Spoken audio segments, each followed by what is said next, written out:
एक कहा जाता है ना, मैं आपको एक कहानी बताता हूँ, उससे शायद कुछ आप समझ जाएं।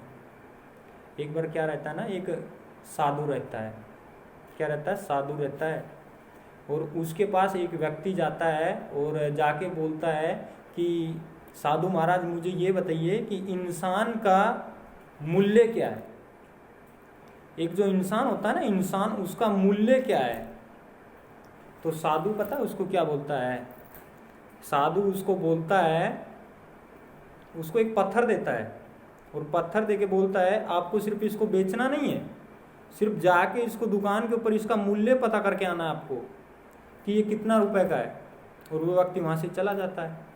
जाने के बाद दुकान के ऊपर जाता है तो बोलता है वहाँ पे जाके आलू वाले से कि इस पत्थर का जो है मूल्य कितना है। तो आलू वाला बोलता है हम आपको एक बोरी आलू दे देते हैं। उसके बाद वो बोलता है मुझे बेचना नहीं है इसको मुझे बेचना नहीं है, मुझे तो सिर्फ इसका मूल्य पता करना था। उसके बाद आगे जाता है तो वहाँ पे एक ठेला और लगा रहता है प्याज वाले का। बोलता है कितना प्याज मिलेगा, बोला हम आपको 10 किलो प्याज दे देते हैं। उसके बाद और आगे जाता है, बोलता मुझे कितना प्याज मिलेगा, इसका मतलब कितना पैसा मिलेगा।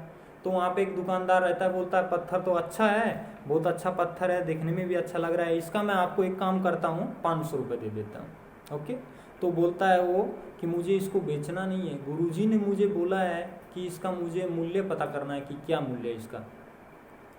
तो फिर उससे आगे जाता है, एक सुनार की दुकान रहती है, आप लोग अच्छी तरह जानते होंगे गाँव देहात में। सुनार के पास जाता है, बोलता है कि इसका मूल्य कितना है। तो सुनार बोलता है कि आप इस पत्थर का एक काम कीजिए, देखने में बहुत अच्छा है ये पत्थर, और आप इसका 1000 रुपये ले लीजिए। उसके आगे जाता है, बोलता मुझे बेचना नहीं है, इसको सिर्फ गुरुजी ने पूछा है कि इसका मूल्य क्या है। और आगे जाता है, उस पत्थर का जो रेट लगता है 2000, 4000, 6000, 8000, ऐसे लोग बताता जाता है। उसके बाद क्या होता है ना कि अचानक से एक जोहरी की दुकान पे चला जाता है वो, और जोहरी की दुकान के ऊपर जाने के बाद उसको बोलता है कि इस पत्थर का जो रेट है क्या है। तो जोहरी देखता है और उस पत्थर को देखने के बाद उसको लेब में भेजता है, वहाँ पे जाके पता करता है। उसके बाद जोहरी अंदर से निकल के आता है और तुरंत आके और रेड कपड़ा बिछाता है और उसके ऊपर उस पत्थर को रख देता है, और उस इंसान से पूछता है ना कि आपको बताइए कि इस पत्थर का क्या चाहिए, कितना चाहिए, ये अमूल्य है, इसकी कोई कीमत नहीं है, जितना आपको चाहिए मैं इतना आपको दे सकता हूँ, लेकिन मैं इसकी कीमत बता नहीं सकता हूँ। मेरे दोस्त, वो इंसान सोच में पड़ जाता है और बोलता है कि मुझे इसको बेचना नहीं है, खाली इसको मुझे रेट पता करना था कि इसका मूल्य क्या है।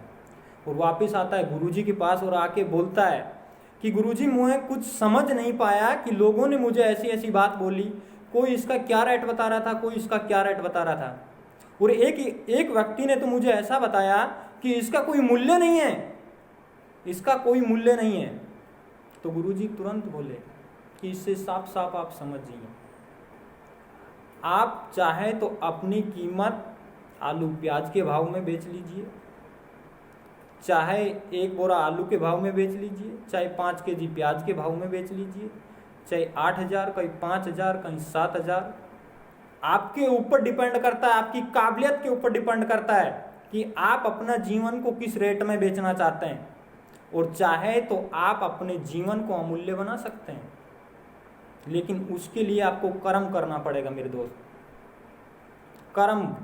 और कर्म कैसे करना पड़ेगा, जो आपने कुछ अपने जीवन में, अपनी लाइफ में कुछ सपना बनाया ना, क्योंकि इंसान के पास जब समय रहता है ना, तो उसके पास, एक इंसान के पास समय रहता है 18, 20, 25 साल की उम्र में, लेकिन वो क्या करता है ना कि मौज मस्ती में निकाल देता है।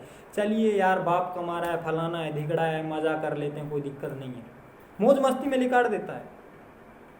लेकिन जब शादी हो जाती है, बच्चे हो जाते हैं, बाद में पता चलता है 35-40 साल की उम्र में जाके इंसान को पता चलता है ना कि शायद उस समय पढ़ लिया होता तो, क्योंकि इंसान के पास जब समय रहता है तो समझ नहीं रहती है, और जब समझ आती है ना तो उसके पास फिर समय नहीं रहता है मेरे दोस्त। तो आप अपने टाइम को यार खराब मत कीजिए,